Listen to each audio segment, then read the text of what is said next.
नमस्कार दोस्तों, स्वागत है आपका अपने YouTube चैनल ग्रामीण कंपटीशन क्लासेज में। मैं मंगलाल शर्मा लेकर आया हूं आपके लिए हिंदी शिक्षण विधियों के महत्वपूर्ण क्वेश्चंस जो कि विगत वर्षों में परीक्षाओं में बार बार पूछे गए हैं। और उन क्वेश्चनों की सीरीज लेकर आया हूं जो कि उत्कर्ष क्लासेज जोधपुर के द्वारा निर्मित है। और आज हम इन क्वेश्चनों के बारे में चर्चा करेंगे और डेली हमारी सीरीज ये आती रहेगी। तो वीडियो शुरू करने से पहले आपसे गुजारिश है कि चैनल को सब्सक्राइब करें और बेल आइकन प्रेस करें। चलिए शुरू करते हैं। पहला प्रश्न है, सुंदर व शीघ्र लेखन के लिए, जल्दी लिखने के लिए आवश्यक बात क्या है? बैठने का आसन, कलम पकड़ने की उपयुक्त विधि, अक्षरों की बनावट और उपयुक्त छवि। यह परीक्षा में आया था 2011 में। रीट आर्ट एड होती थी उस टाइम प्रश्न आया था कि सुंदर तथा शीघ्र लेखन के लिए आवश्यक बात क्या है। तो इसका सही आंसर है कलम पकड़ने की उपयुक्त विधि। अगर कलम पकड़ने की उपयुक्त विधि है तो हम बैठने का आसन कोई सा भी हो, अक्षरों की बनावट कैसी भी लिखे, अगर कलम पकड़ने की उपयुक्त विधि हमारे पास नहीं है तो हम सुंदर और शीघ्र लेखन नहीं कर सकते। तो इसका सही आंसर हो गया 2 नंबर। नेक्स्ट प्रश्न है, पठन का पहला स्तर कौन सा है? शब्द पठन, वर्ण पठन, चित्र पठन और शाब्दिक पठन। तो पठन का पहला स्तर होता है चित्र पठन।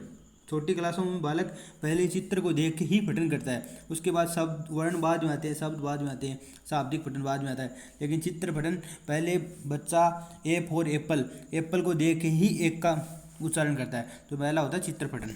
नेक्स्ट प्रश्न है, टेलीविजन द्वारा शिक्षण किया जाता है वास्तविक, अवबोधपूर्ण, मनोरंजनात्मक, उपयुक्त सभी। तो टेलीविजन द्वारा किया गया शिक्षण, इनमें सभी बातें होती है। वास्तविक भी होता है, वास्तविक घटनाएं दिखाई जाती है, अवबोधपूर्ण भी होता है जिससे कुछ अवबोध भी होता है, समझ भी बनती है, मनोरंजनात्मक भी होता है और उपयुक्त सभी। तो इसका सही आंसर हो गया उपयुक्त सभी। नेक्स्ट प्रश्न है, उपचारात्मक शिक्षण किस प्रकार का कार्य है? आदेशात्मक कार्य, अनुदेशात्मक कार्य, नकारात्मक कार्य, सैद्धांतिक कार्य।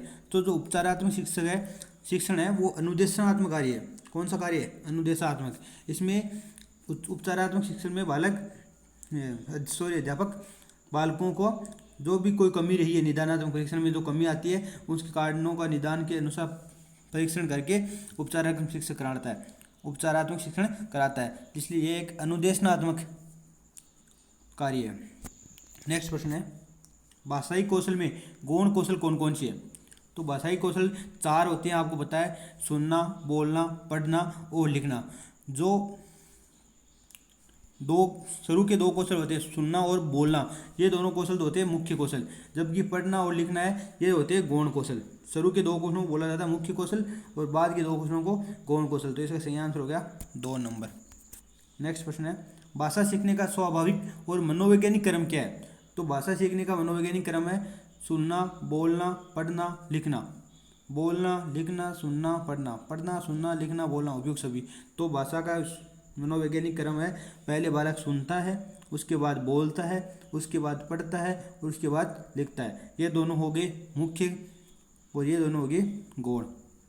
और अगर प्रश्न में ऐसा आ जाए भाषा सीखने का मारिया मोंटेसरी के अनुसार क्रम कौन सा है? तो मारिया मोंटेसरी के अनुसार है सुनना, बोलना, लिखना और पढ़ना। इन दोनों में चेंज होगा, लिखना और पढ़ना। मारिया मोंटेसरी ने पहले लिखना बताया था, बाद में पढ़ना बताया था। नेक्स्ट प्रश्न है, रीसवर का बोध कराने के लिए चित्र पठन हेतु आप किसका चित्र प्रस्तुत करेंगे? श्यामपट्ट पर लिखेंगे। अगर आपको रीसवर का बोध कराना है तो बालकों को, छात्रों को बुलाकर ऋषि का चित्र प्रस्तुत करके उपयुक्त सभी।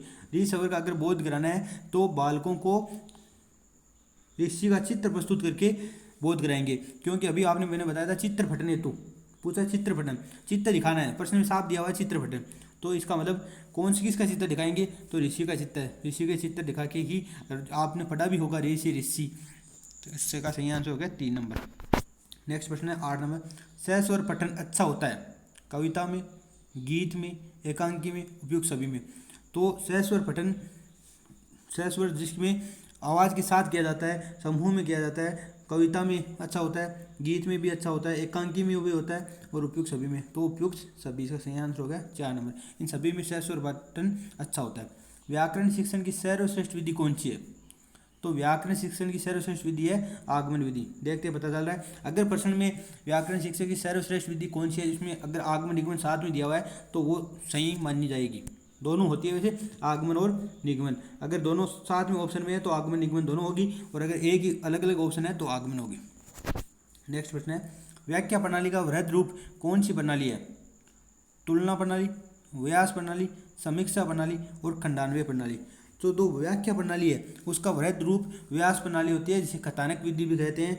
व्यास प्रणाली व्याख्या प्रणाली का ही एक बड़ा रूप है। इसमें शिक्षक एक कथानक की तरह बालकों को व्याख्यान देता है। नेक्स्ट प्रश्न है, अनुकरण विधि किस स्तर के लिए उपयोगी है?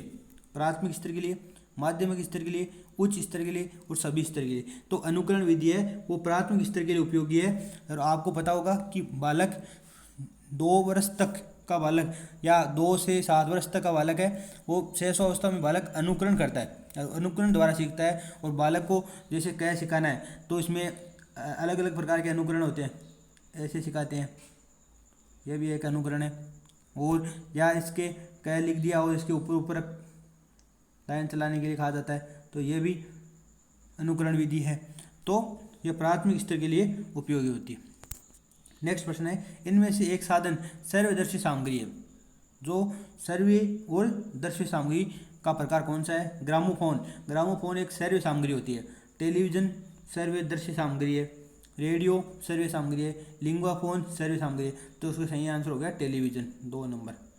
नेक्स्ट प्रश्न है, किस शिक्षण विधि में तकनीकी साधनों का प्रयोग किया जाता है? व्याख्यान विधि, सूत्र विधि, दूरस्थ विधि या सैनिक विधि।